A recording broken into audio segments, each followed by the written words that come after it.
Chers amis philosophes, bonjour, bienvenue dans cette série de podcasts Les clés de la philosophie. Je m'appelle Jérôme Ravenet et je partage avec vous des conseils et une réflexion sur les clés utiles pour entrer en philosophie à travers les exercices académiques de la philosophie, la dissertation et l'explication de textes autour des auteurs du programme officiel des examens et concours du secondaire et du supérieur.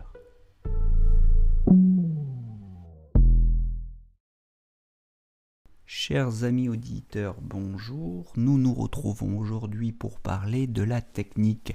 Nous en avions déjà parlé dans un précédent podcast sur l'art et la technique en identifiant les deux notions, en définissant l'art et la technique comme l'ensemble des moyens que nous disposons en vue d'atteindre un but. Mais c'était la technique avec un T minuscule, la technique au sens le plus général, le plus large. La technique, on peut aussi l'écrire avec un T majuscule. Ça désigne alors autre chose. Ça désigne l'ère de la technique. Et tout un ensemble de problèmes sont impliqués par ce sens assez original de la technique. Donc, aujourd'hui, nous parlons de la technique avec un T majuscule. L'ère de la technique, c'est à la fois un moment de l'histoire de l'humanité et une conception du monde. Un moment de l'histoire de l'humanité qui commence, disons, au tournant de la Renaissance, avec des philosophes, artistes, artisans, ingénieurs, tels que Léonard de Vinci, par exemple. On peut dire que la figure de l'ingénieur est d'ailleurs la figure émergente, caractéristique de cette ère de la modernité. Et si j'évoque Léonard de Vinci, c'est moi en tant que peintre, qu'en tant qu'ingénieur, concepteur de toutes ces machines volantes et navigantes dans les airs et sous l'eau, qu'il a imaginé et qu'il a dessiné dans ses croquis. Vous pouvez voir ces dessins sur Google très facilement. Descartes sera le philosophe, théoricien en France de l'avènement de cette nouvelle figure de l'ingénieur, de cette ère de la technique. Bacon est son équivalent en Angleterre, mais évidemment, Descartes est beaucoup plus connu chez nous.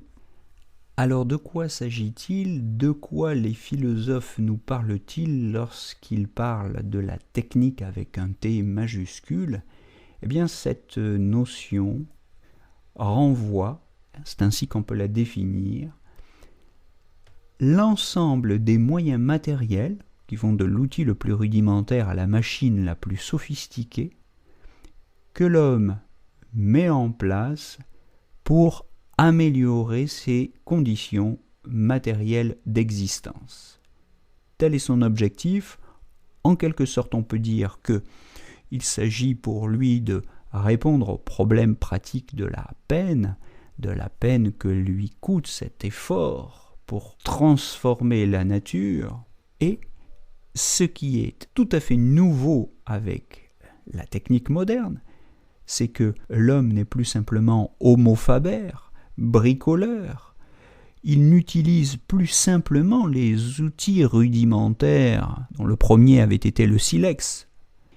Il n'utilise plus simplement ces outils rudimentaires, mais il va se donner les moyens scientifiques de mesurer les forces pour produire des machines qui vont lui permettre d'optimiser, de maximiser ses forces naturelles, mais limitées, afin de pouvoir s'affronter, se confronter à la nature et de la soumettre pour mieux pouvoir satisfaire ses besoins.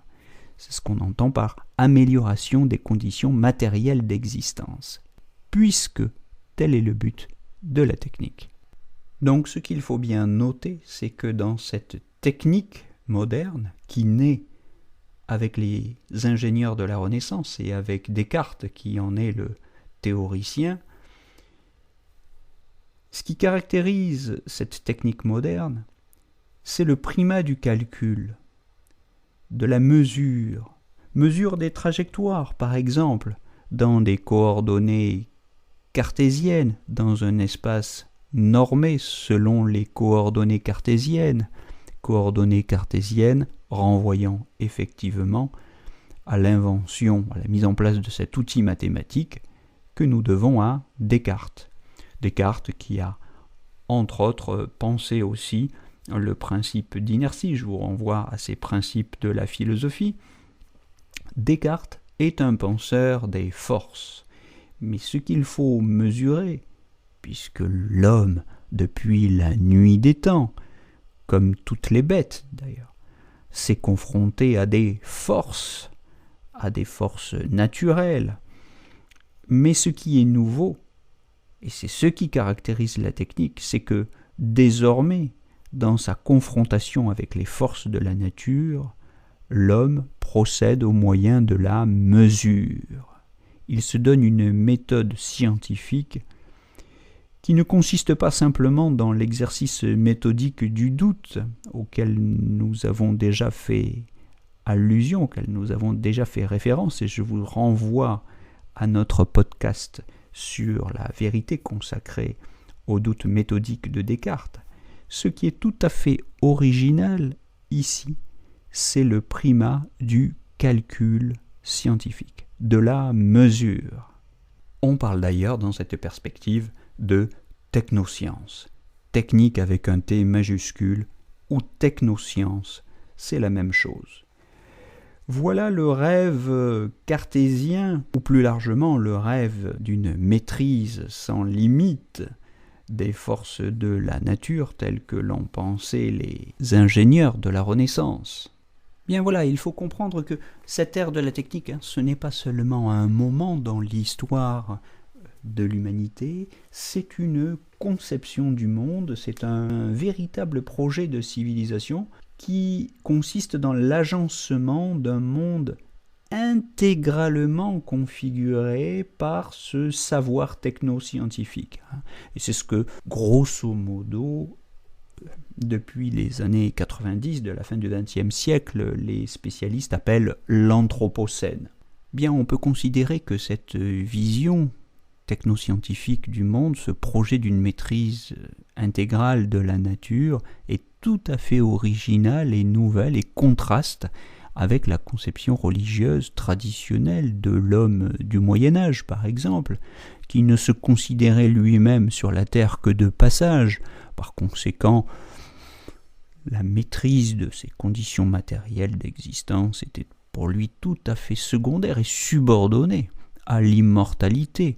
L'homme du Moyen-Âge considérait qu'il avait d'abord à gagner l'éternité et non pas à améliorer sans fin ses conditions matérielles d'existence, comme s'il était en quelque sorte condamné à rester ici, sur terre, éternellement. Et nous saurons donc très certainement à reparler du rapport à l'éternité et du rapport à l'immortalité qu'enveloppent ces deux conceptions de la nature, et particulièrement cette conception de la nature qui fonde la technoscience. Je pense au transhumanisme et au projet du cyborg. Mais c'est un sujet profond et complexe et je crois qu'il faut le réserver sereinement pour un podcast consacré. Bien, je vous propose de nous retrouver la semaine prochaine pour continuer cette réflexion sur la technique au détour d'une lecture de Günther Anders et de son ouvrage majeur « L'obsolescence de l'homme », paru en 1956, car il nous faut voir comment ce rêve, théorisé par Descartes, a pu ou aurait éventuellement pu devenir un cauchemar pour l'homme moderne des 19, 20 et 21e siècles. Je vous donne pour cela rendez-vous la semaine prochaine. À très bientôt.